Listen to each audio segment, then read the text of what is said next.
I think it's time my useless sister stopped pretending she's an entrepreneur, my brother said into the mic, swirling champagne like he was christening a ship. Everyone laughed. Even Dad. Even my ex. My name is Bryant, he beamed. I just made senior VP. And I'm making my first acquisition tonight, my sister's little failing business. You'll sign it over, right, sis? I didn't move. Didn't speak. Just stood there in my thrifted black dress, holding a wrapped gift I'd spent 3 days making by hand, a carved wooden replica of the garage we used to play in as kids. I thought he'd appreciate it. My name is Claire. And from wherever you're watching this, stay with me. Have you ever been humiliated so quietly, so publicly, you couldn't even cry? They had it all planned. Dad nodded like a CEO, approving a merger. You'll finally have a stable life, honey, he said, like I was a child asking for crayons, not a woman who'd built something from nothing. The room was filled with clapping hands and expensive watches. My mother's portrait stared down at me from the mantel. She would have flipped that whole room upside down. She believed in me, but she died before I could show her the blueprint of my dreams. I left without a word, just slipped my gift onto the table and walked out. No one stopped me. No one followed. The air outside was cold and honest. I sat in my car, engine off, listening to my own breath shake in the silence. My failing company had paid for Dad's surgery last year. Brian didn't know. I never told him. I never told anyone. Because I don't build for applause. I build to survive. They thought they could humiliate me, then inherit what I made with my blood and insomnia. But that night, something broke in me. Or maybe something woke. Because the next morning, when they came to take over, the locks had changed. And the world they thought they owned was no longer theirs to conquer. They showed up at 9 a.m. sharp, Brian in his pressed navy suit, Dad in his golf cap and entitled stride, expecting keys, control, and coffee. But the front door wouldn't open. I watched from the second floor through tinted glass as Brian rattled the handle like it was broken. His voice grew louder, more irritated. Claire, open up. You're making this harder than it needs to be. My phone buzzed with his text. Let's be civil. We're doing you a favor. A favor? Like erasing years of sacrifice was a kind gesture. Like stealing someone's soul work was polite. I never responded. My name was never on the lease. On purpose. Because I'd learned early that men like Brian, golden boys who never failed, who never bled, only respected what they couldn't own. But the business license, patents, bank account? All mine. Hidden under layers he'd never think to look through. LLCs under maiden names. Clients who'd signed NDAs that even Dad couldn't break with his lawyer friends. And the building? I didn't own it. But Evelyn did. My mentor. My former professor. The woman who invested in me when I was broke, eating rice and expired peanut butter. And Evelyn had just one rule. Burn your bridges if the village is on fire. I saw them pacing now. Brian called the building manager. Dad called a lawyer. I called no one. Instead, I sent one email, short, sharp, strategic, to every one of my vendors, clients, and staff. Effective immediately. All correspondence regarding Claire West Studio will go through me only. Unauthorized persons approaching the premises are not part of this organization. They tried to act fast. Brian's lawyer sent me a cease and desist, citing verbal agreement of transfer. I printed it, laughed, and fed it to the office shredder. Then I posted something simple to our socials. A picture of my desk. And one sentence. The Queen is wide awake. Let's build. That day, I learned something powerful.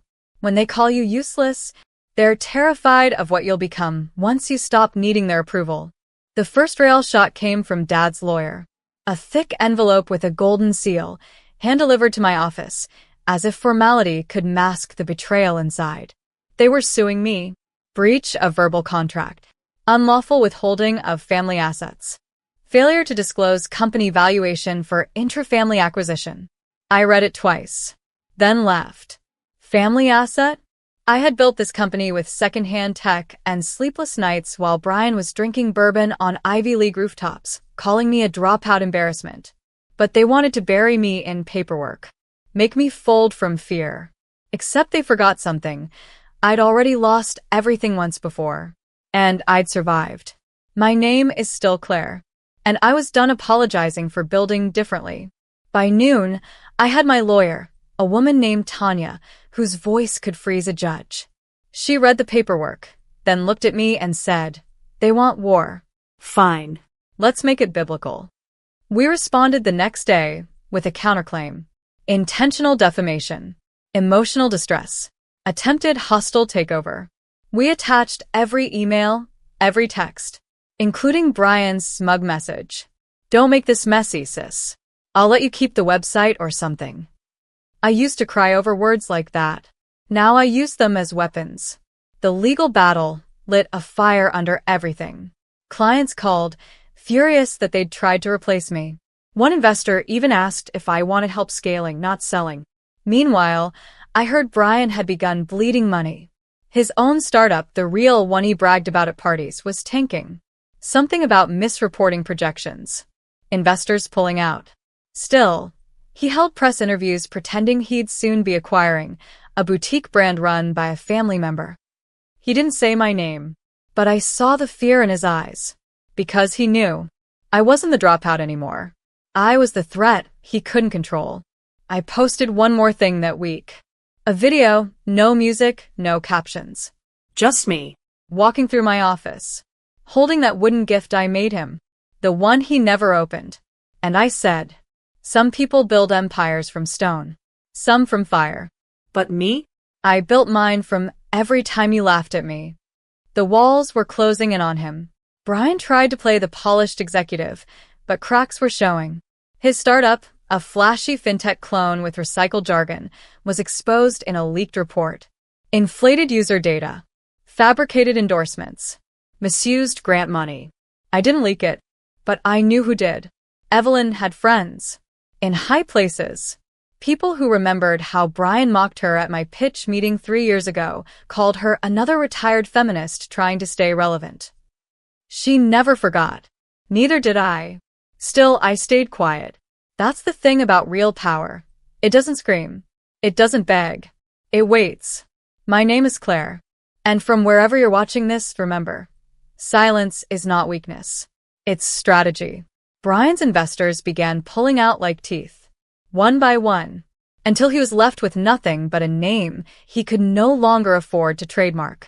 And that's when he showed up. Not in my office. At Mom's grave. I was already there, every Tuesday. I sat with her, told her what I was building, what I was surviving. Sometimes I cried. Sometimes I laughed. She always listened. But that day, I heard footsteps. Brian stood behind me, suit wrinkled, eyes bloodshot. "I didn't know you still came here," he muttered. "She believed in me," I said without turning. He sat. Didn't speak for a long time. Then, "I was jealous, Claire." I finally looked at him. He wasn't the golden boy anymore. He looked like a man who'd finally seen his own reflection without the applause. "You had nothing, and still made people follow you. You didn't even finish college. And somehow people trust you. They never trusted me. They just wanted what I could deliver." I nodded. "That's the difference, Brian. I built something real. You built a stage." He opened his mouth like he wanted to argue, then stopped. And then, for the first time in our lives, my brother said something honest. "I'm sorry. I didn't forgive him. Not yet. Maybe not ever." But I stood, left a white rose on Mom's stone, and whispered, "You said I was useless. But I turned your insult into gold." Then I walked away, heels clicking on the earth, my shadow longer than his apology. I thought that would be the end of it. But men like my father don't back down. They regroup. Brian may have broken, but Dad? Dad still believed titles made truth. He summoned me to his country club. "No lawyers. Just family," he said. I wore black. No jewelry. No makeup. Just my silence and my spine. He smiled when I arrived. That same condescending smirk he used when I was 12 and dared to say I wanted to run my own business. "Claire," he said, like he still owned my name. "You've made your point. Now, let's fix this before more bridges burn. I sipped my water. Which bridges? Yours? Or the ones you never let me cross? His face tightened. You've embarrassed your family. Publicly. What you're doing is surviving. I cut in. And thriving. On my own. Without your approval or your funding. He laughed, cold, empty. You think because a few clients stick around and your brother stumbled, that makes you a CEO? No, I said calmly. The $1.8 million contract I just signed does. His glass froze halfway to his mouth. Tech design for a national retailer, I continued. They saw the article on your attempted takeover. Thought I was scrappy. Dad's eyes narrowed. Claire. No. You don't get to Claire me anymore. And that's when I did something I never thought I could. I stood up in that overpriced dining room, surrounded by old men in pastel polos, and I told my father exactly what he didn't expect. You raised me to think love was earned by obedience. But I've learned love doesn't live in permission. It lives in truth. And the truth is, you never saw me. You saw what you wanted me to be. And when I refused, you punished me with silence and shame. The table behind us went quiet. He looked humiliated. Good. I leaned in one last time. Soft, controlled. Like a woman who'd stopped bleeding from old wounds. You try to sell me off like inventory at a fire sale. Now I'm the fire. I walked out before he could reply. And I didn't look back. Because once you burn the pedestal they put you on, they're forced to see you eye to eye. 3 weeks later, they tried to steal my team. Brian was quiet now, buried in legal hell and LinkedIn silence. But Dad? He reached out to my lead developer, my marketing director, even my assistant. Offered them more money, flashy titles, promises of real stability. I found out when Lily, my assistant of 4 years, walked into my office with tears in her eyes. They said you'd burn out, she whispered. That you're too emotional to lead. I felt something crack inside me. Not fear, not panic. A calm, cold clarity. They're not coming for me anymore, I said. They're coming for what I've built. Because the thing is, when a woman builds something powerful, they'll either try to own it or destroy it. But I had learned the game. I gathered the team that afternoon.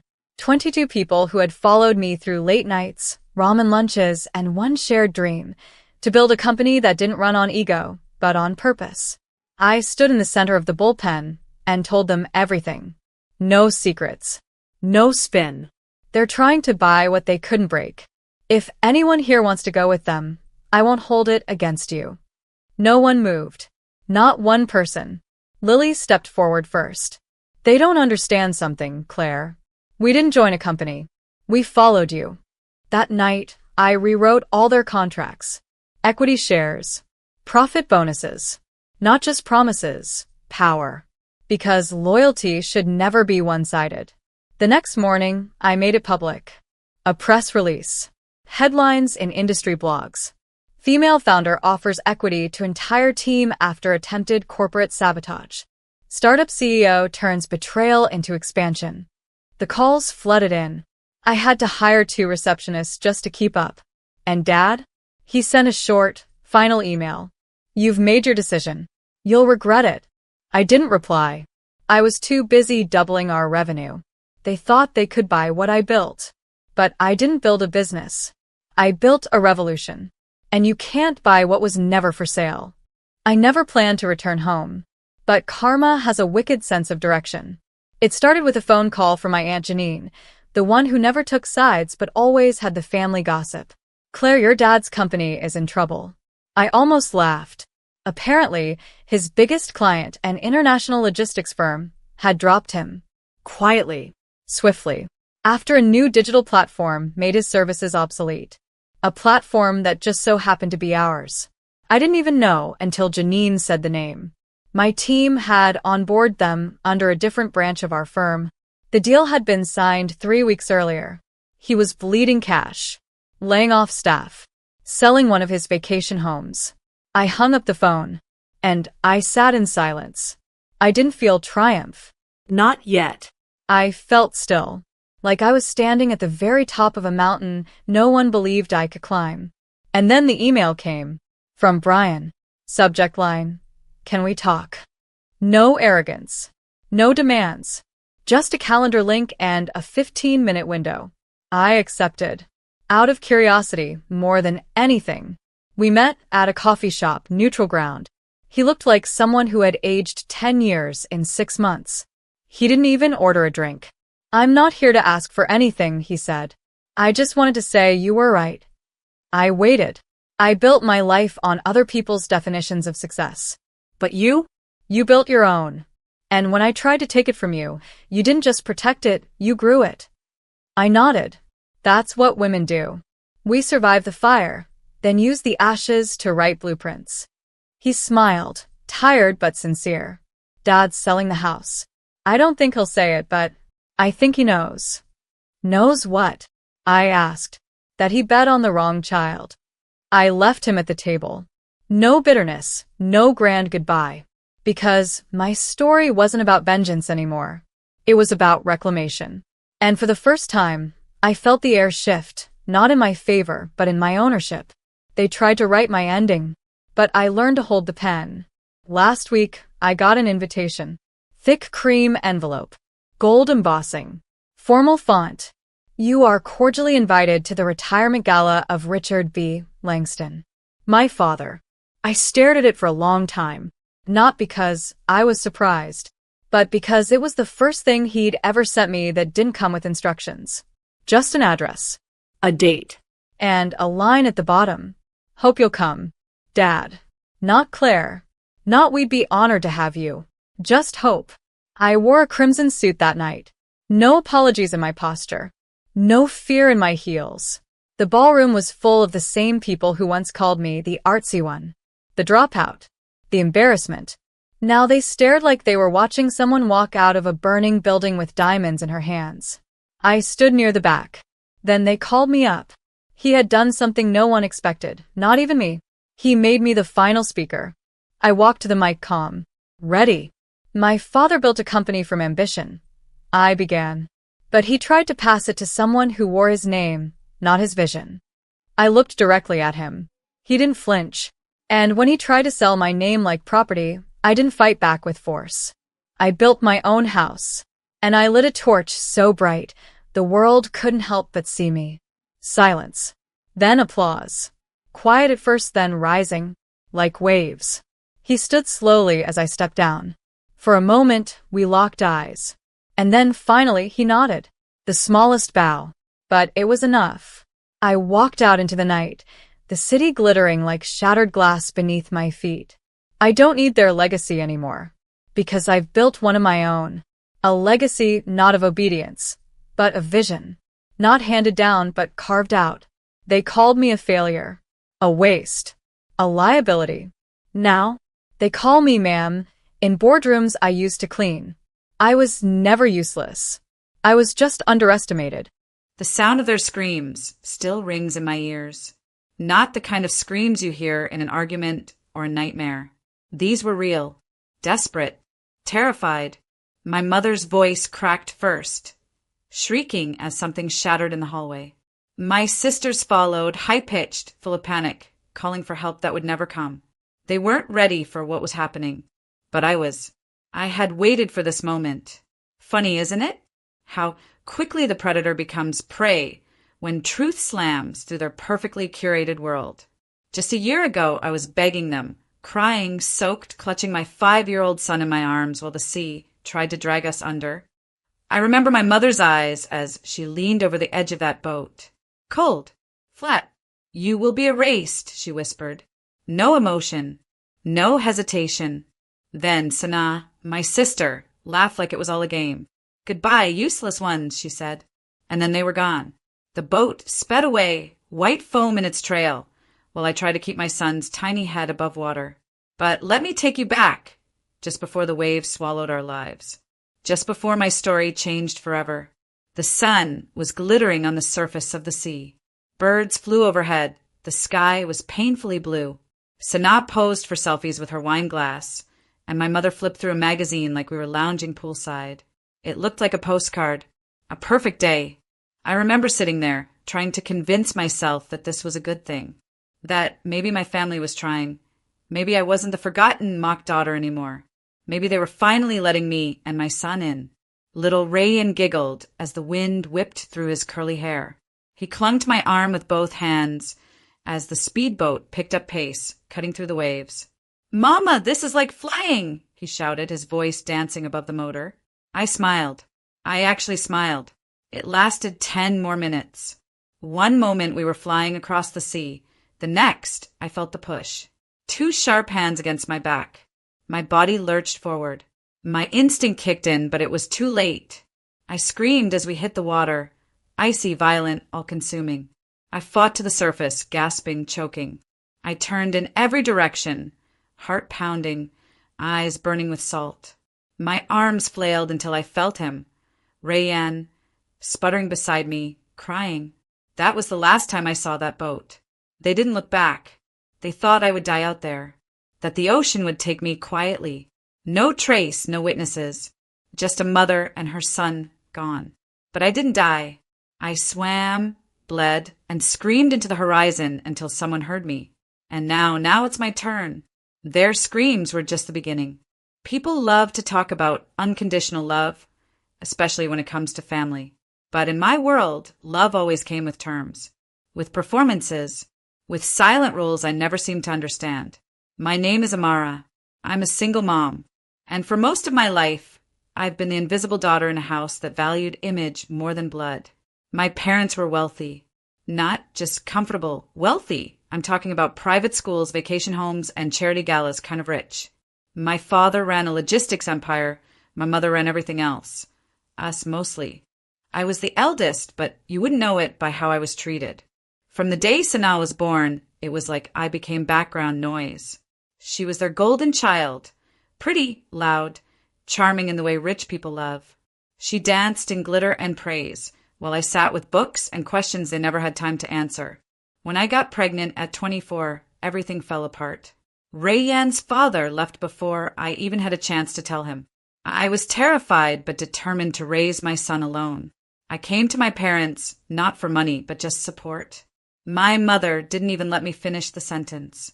"This is what happens when you chase fantasies instead of finding a husband," she snapped. Sanaa stood beside her, freshly manicured, holding a green juice, smirking. "Well, at least now you'll have something to do," she said. "You always needed purpose." I remember clutching my stomach protectively, like I had to shield my unborn son from their words. I walked out of that house with nothing but a second-hand suitcase and shame.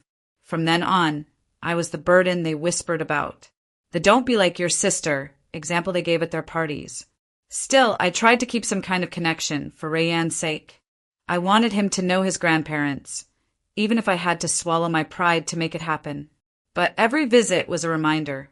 They treated him like a stranger, a cute accessory at best. My mother would wrinkle her nose at his clothes. My father would ask questions like, "Is he eating enough?" But not in a caring way, in a judgmental, you can't even provide kind of way. And Sanaa? She loved playing the role of the successful one. Lavish wedding, business class vacations, always arriving 10 minutes late to family dinners in designer heels. She used my failures like trophies. Her favorite game was offer me help in front of others, just loud enough for everyone to hear me politely refuse. I worked 3 jobs. I cleaned houses, tutored kids, ran errands for old ladies in my building. I never begged them, not once, but they never stopped looking at me like I was dirt on their polished floors. Still, I kept showing up for Rayan until the day they invited us on that boat. That was the moment I realized some families don't just neglect you, they erase you. It started with a phone call. Out of nowhere, my mother's name flashed on my screen. I almost didn't pick up, but something about it tugged at me. A foolish hope, maybe, or just exhaustion from always carrying the weight alone. I answered, and to my surprise, her voice wasn't cold. It was soft, like honey over thorns. "Amara," she said, "we were thinking it's time we spent more time with you and Rayan." I froze. I'd gone years without hearing a sentence like that from her. I waited for the twist, the conditions, the little stings she usually wove into her words. but they never came. We're taking the boat out on Sunday. The weather's beautiful. It'll be peaceful. Why don't you and the boy come along? She added, like she was inviting us for tea. I glanced over at Rayanne, sprawled on the living room rug, building a tower of plastic blocks. He looked up at me and smiled. Something about his little face, so full of innocence, pushed me to say yes. Maybe this was her trying. Maybe people could change. Sunday came, and so did the doubts. They arrived quietly, like shadows under the sun. When we reached the marina, everything was pristine. The boat sparkled like a floating mansion. My mother was already on board, dressed in white linen, oversized sunglasses hiding her eyes. She kissed the air beside my cheek, a gesture so unfamiliar it made my skin prickle. Sanaa was there too, of course, sun-kissed, loud, dressed like a magazine ad. She greeted Rayanne with fake enthusiasm, crouching to his level with a voice that didn't quite match her smile. "Look at you. A real sailor today, huh?" she said, tousling his curls. Rayanne hid behind my leg. He never liked her. Still, I convinced myself it was fine. I told myself to relax, to let go. But the small things piled up. No life jackets in sight. The captain, an older man I remembered from past summers, was gone, replaced by a younger guy with a nervous smile who didn't speak much. My mother brought out orange juice for Rayanne and wine for us. I noticed her glance when I took a sip. I felt a chill run down my spine. They kept looking at each other, Sanaa and my mother. Silent nods. Quick, subtle gestures, as if there was a conversation happening just beneath the surface. "I'm glad you came," my mother said suddenly, placing her hand over mine. "You're still part of the family, Amara. We haven't forgotten you." The way she said it didn't feel like comfort. It felt like a sentence. I tried to smile to shake the unease off. I sat close to Rayanne, my fingers lightly brushing his arm every few minutes, just to feel that he was still there. Real. Warm. The boat picked up speed. The sky stretched wide and open above us. Everything looked perfect. But my gut screamed otherwise. And deep down I knew. They didn't bring us here to bond. They brought us here to vanish. The sun shimmered on the water like a promise. Rayanne leaned over the side of the boat, giggling as the wind played with his curls. "Look, Mama, the water sparkles." I smiled for him. I even let myself believe for a moment that maybe I'd been wrong. Maybe they were truly trying to reconnect. Maybe it was a fresh start, a foolish, fragile hope. Sanaa was at the wheel, her oversized sunglasses hiding everything. My mother stood behind her, arms crossed, lips tight like they were holding in something unspeakable. Rayanne tugged my hand. "Can I dip my feet just a little?" "Only if I hold you," I said, lifting him so he could sit on the edge with his tiny feet brushing the surface. His laughter echoed across the sea like music. Then everything stopped. A shadow moved behind me. A whisper brushed my ear. "You will be erased," my mother said. I didn't even get to turn fully before I felt two sets of hands shove hard against my back. The world tilted. Rayanne screamed. Cold swallowed us. The ocean punched the breath from my lungs as I hit the surface. I reached blindly, heart screaming louder than my voice. My arms caught Rayanne's slippery little body, and I pulled him to my chest. He was coughing, crying, terrified. Above, the boat didn't stop. It drifted, slowly like nothing had happened. I could see them. My mother leaned against the railing, unmoved. Sanaa was beside her, sipping from a glass of wine. And then Sanaa whispered, loud enough for the sea to carry it. "Goodbye, useless ones." I screamed their names, cursed them, begged. Nothing. They turned away. I wrapped my arms tighter around Rayanne, trying to keep his head above water. My limbs ached already, dragged by the weight of wet clothes and the panic pressing down on me like a stone. "Shoot, baby, I've got you," I kept saying over and over, though my teeth were chattering and the salt was stinging my eyes. "Mama's here.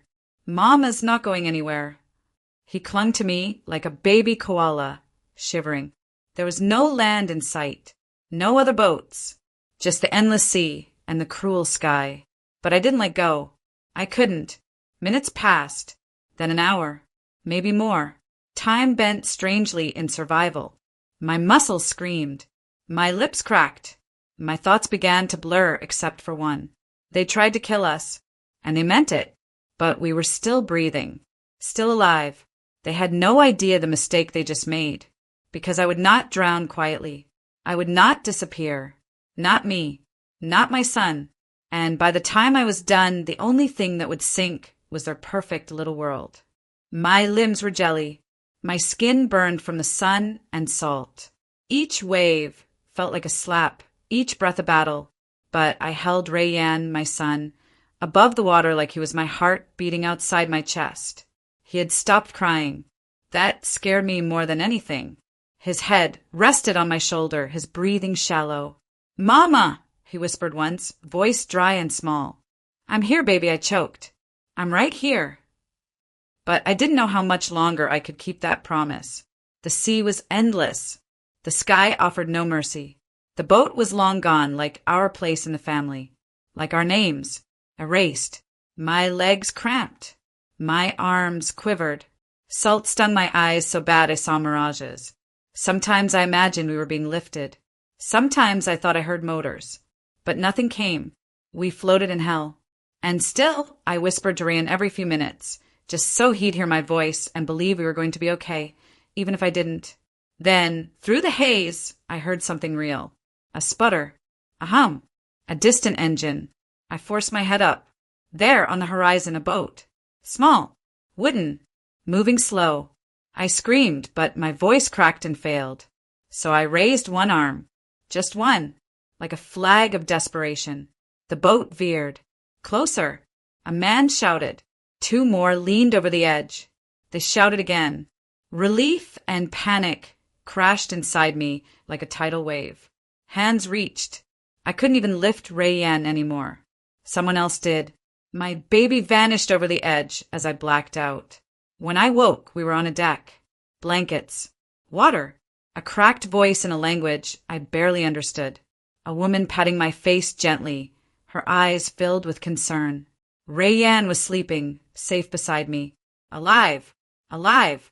And something inside me, something deep, snapped awake.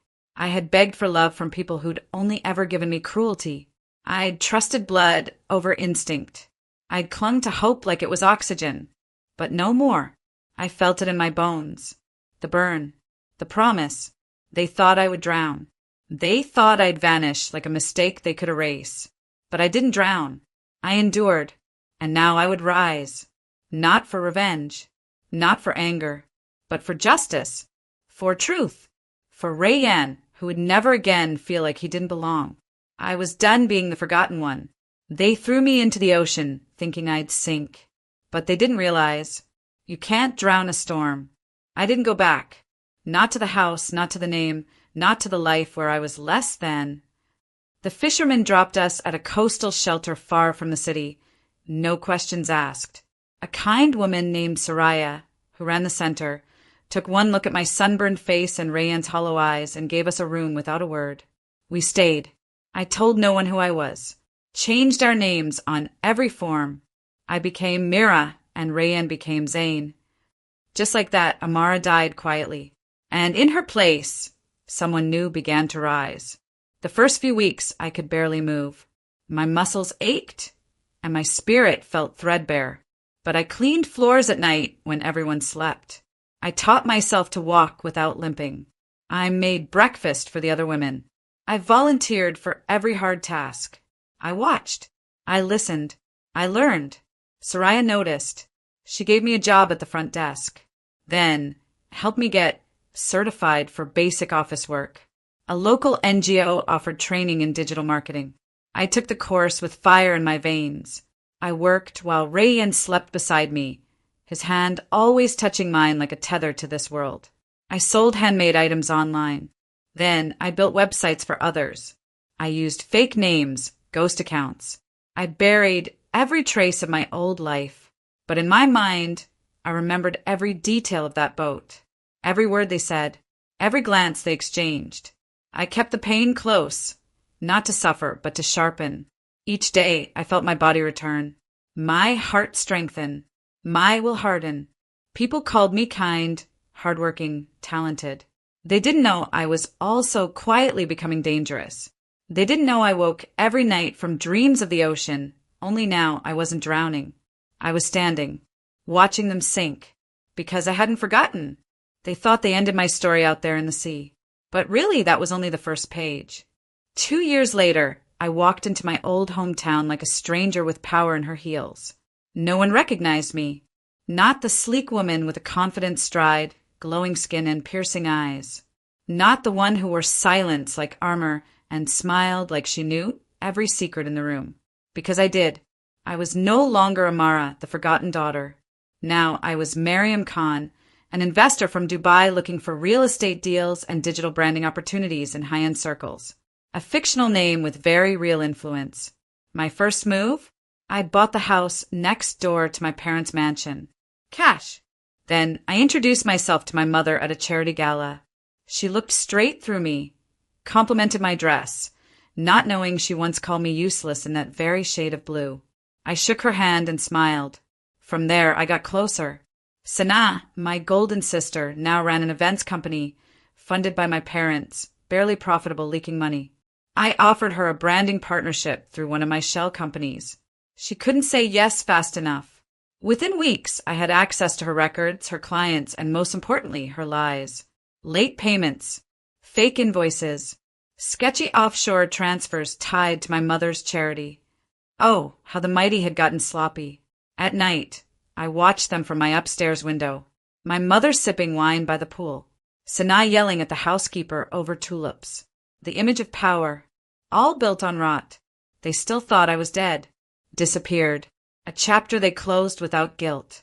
But I was living in their blind spot, studying their weaknesses, feeding their egos, setting every piece like a chessboard. They had no idea the soft daughter they discarded had become the architect of their unraveling. And I didn't rush. No, I wanted them comfortable, proud, smug, because the higher they stood, the harder they'd fall. And when the fall came, it would echo louder than the screams they left me within the sea.